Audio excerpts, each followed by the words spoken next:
Assalamualaikum warahmatullahi wabarakatuh. Bismillah, alhamdulillah, asyhadu an la ilaha illallah wahdahu la syarikalah wa asyhadu anna Muhammadan abduhu wa rasuluh. Allahumma sholli ala sayyidina Muhammad wa ala alihi wa sahbihi ajma'in. Amma ba'du.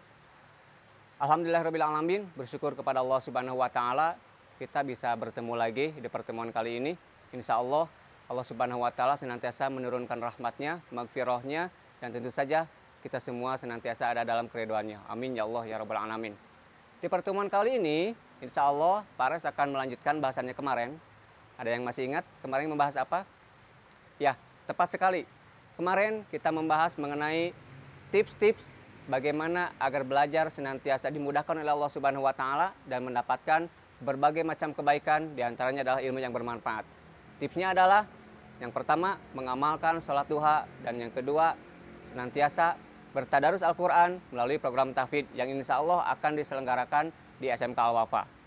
Nah, melanjut dari pembahasan yang kemarin, insya Allah hari ini kita akan membahas tentang ketentuan sholat duha dan tips-tips bagaimana supaya mudah dalam menghafal Al-Quran.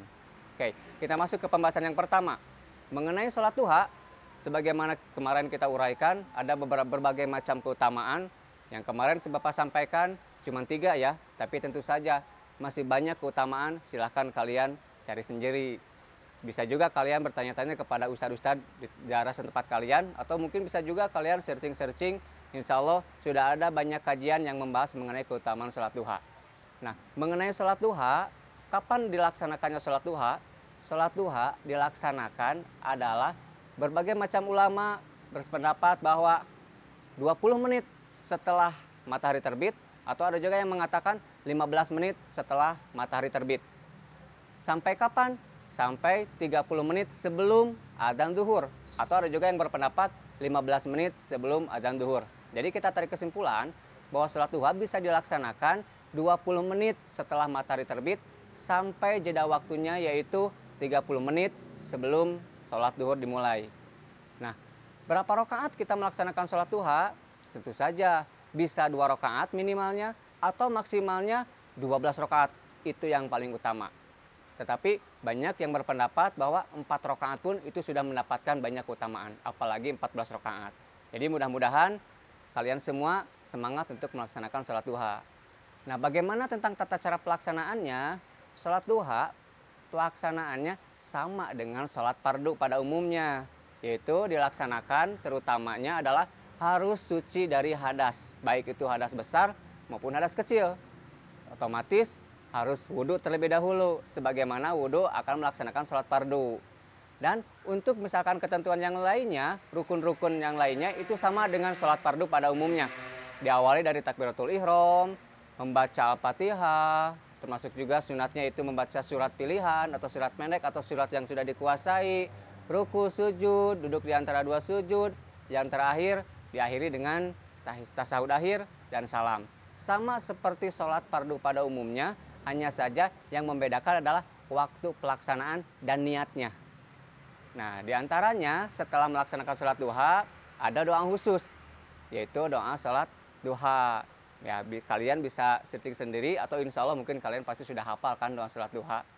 Banyak sekali keutamaan di dalam sholat duha. Insya Allah diantaranya adalah Allah memudahkan rezeki. Rezeki yang jauh didekatkan oleh Allah, rezeki yang masih dalam tanah dikeluarkan oleh Allah, rezeki yang masih di atas diturunkan oleh Allah, rezeki yang masih belum tentu halal dan haramnya dihalalkan oleh Allah Subhanahu wa taala. Banyak sekali keutamaan tentang sholat duha. Nah, itulah sepintas mengenai sholat duha. Tidak sulit kan? Bagi kalian yang senantiasa melaksanakan sholat fardu, pasti tidak masalah dengan melaksanakan sholat duha. Hanya tinggal menyesuaikan, beradaptasi dengan waktu pelaksanaannya saja. Yang kedua, kita akan membahas mengenai tahfidz atau menghafal Al-Quran. Nah, di sini Paras insya Allah akan mengupas beberapa tips bagaimana supaya bisa menghafal Al-Quran tapi dengan mudah. Mudah ingat dan tidak akan lupa-lupa. Nah, tipsnya yang pertama adalah awali dengan niat yang tulus ikhlas, ingin mendapat ridho Allah dan mendapat pahala dari Allah Subhanahu wa taala. Jauhkan niat menghafal Al-Quran karena ingin dipuji oleh orang lain, karena ingin disebut orang yang hafal banyak ayat dan sebagainya. Jauhkan perasaan seperti itu, fokus kepada satu tujuan, yaitu ingin mendapat ridho Allah dan tentu saja mengharapkan banyak kebaikan dari Allah Subhanahu wa taala. Yang pertama, perbaiki, luruskan niat. Yang kedua, jangan sampai memandang salah satu ayat atau salah satu surat sulit untuk dihafalkan. Kalian tanamkan motivasi dalam diri bahwa ayat ini mudah. Saya pasti bisa. Kenapa? Karena sugesti positif itu akan mendorong motivasi fokus kita lebih meningkat dan insya Allah Subhanahu wa taala akan membantu kita. Karena tentu saja Allah Subhanahu wa taala bergantung kepada prasangka hambanya. Ketika hambanya berprasangka baik, maka Allah akan baik juga tergantung prasangkanya. Tapi ketika prasangkanya buruk atau negatif, saya tidak akan bisa menghafal ayat ini, maka kita pun tidak akan bisa. Yang kedua, setelah meluruskan niat adalah tanamkan pikiran positif atau optimis bahwa kita pasti bisa menghafal ayat Al-Quran. Tips yang ketiga adalah kalian tentukan targetnya. Karena biasanya ketika kita sudah punya target, dicatat targetnya misalkan di handphone dan lain sebagainya, insya Allah itu akan membuat motivasi lebih. Jadi catat, tentukan targetnya. Misalkan dalam 1 bulan saya harus hafal 3 surat. Dalam 1 bulan saya harus hafal 1 juz. Dalam 1 bulan saya harus hafal 2 juz, 3 juz. Terserah kalian. Intinya tentukan targetnya. Karena ketika kalian menentukan target, kalian akan semangat untuk mengejar target tersebut. Yang ketiga ya. Lanjut, yang keempat. Nah, waktu menghafal yang terbaik. Kapan kira-kira waktu yang menghafal yang terbaik?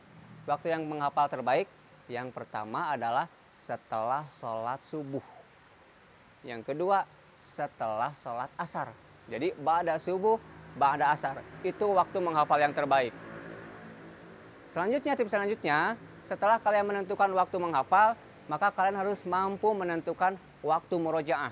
Dan yang paling penting di hafalan Al-Quran di tahfidz adalah mempertahankan hafalan yang sudah ada. Maka murojaah menjadi penting untuk dilakukan.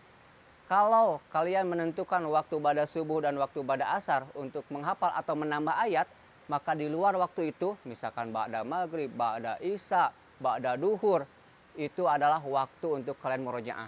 Intinya, jangan sampai kalian melewatkan ba'da sholat tanpa membaca atau murojaah Al-Quran.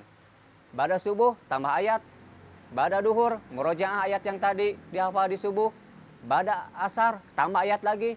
Ba'da maghrib, murojaah tadi yang dihafal subuh dan asar. Ba'da isya, murojaah lagi tadi yang dihafal subuh dan asar. Insya Allah ayat hafalan nambah dan juga tidak akan lupa lagi. Tips yang berikutnya adalah perbanyak minum air putih. Kenapa? Karena tentu saja ketika kita menghafal, kita membutuhkan daya fokus, daya ingat yang tinggi. Jangan sampai otak kita kekurangan jangan sampai otak kita kekurangan asupan oksigen.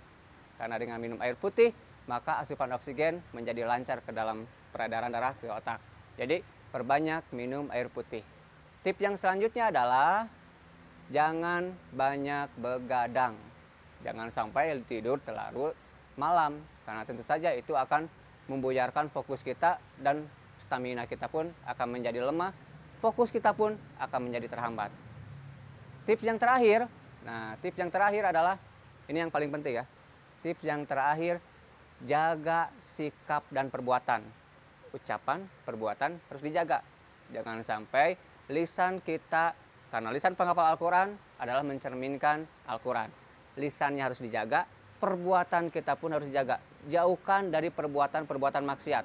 Jangankan perbuatan maksiat, bagi para penghafal Al-Quran, perbuatan yang melalaikan atau perbuatan yang sia-sia hendaknya dijauhi. Misalkan game, jangan banyak main game. Apalagi kalau kalian mau benar-benar bersentuhan akrab dengan Al-Quran, coba kalian tantang diri kalian masing-masing. Saya harus uninstall demi memasukkan Quran. Jangan sampai kalian mempertahankan game, tapi Al-Qurannya kalian sisihkan. Lebih baik kita singkirkan game, dekati Al-Quran. Karena dengan Al-Quran, sebagaimana kita bahas di hari kemarin, Allah akan memberikan kepada kita berlipat-lipat kebaikan. Tapi dengan game, kita tidak akan mendapatkan kebaikan satu kali pun, malah kita akan menghabiskan waktu kita dengan sia-sia, menghabiskan waktu kita dengan percuma, dan kalian tentu saja tidak akan dapat tambahan kebaikan apapun. Oke, itulah yang bisa Bapak sampaikan. Dan insya Allah ketika kalian dan insya Allah ketika kita sudah beres agenda MPLS, kita akan mulai masuk ke pembelajaran. Dan dalam SMK Al-Wafa, pembelajaran akan diawali dengan 2 program, yaitu program sholat duha dan program tahfidz. Diharapkan kalian disiplin, ikhlaskan Allah Subhanahu wa Ta'ala, melaksanakan sholat duha dan melaksanakan hafalan Al-Qur'annya. Insya Allah pembelajaran berikutnya akan dimudahkan oleh Allah Subhanahu wa Ta'ala. Oke, demikian yang bisa Pak Res sampaikan. Semoga ada manfaatnya. Subhanakallahumma bihamdika asyhadu an la ilaha illa anta astaghfiruka wa atubu ilaik. Assalamualaikum warahmatullahi wabarakatuh.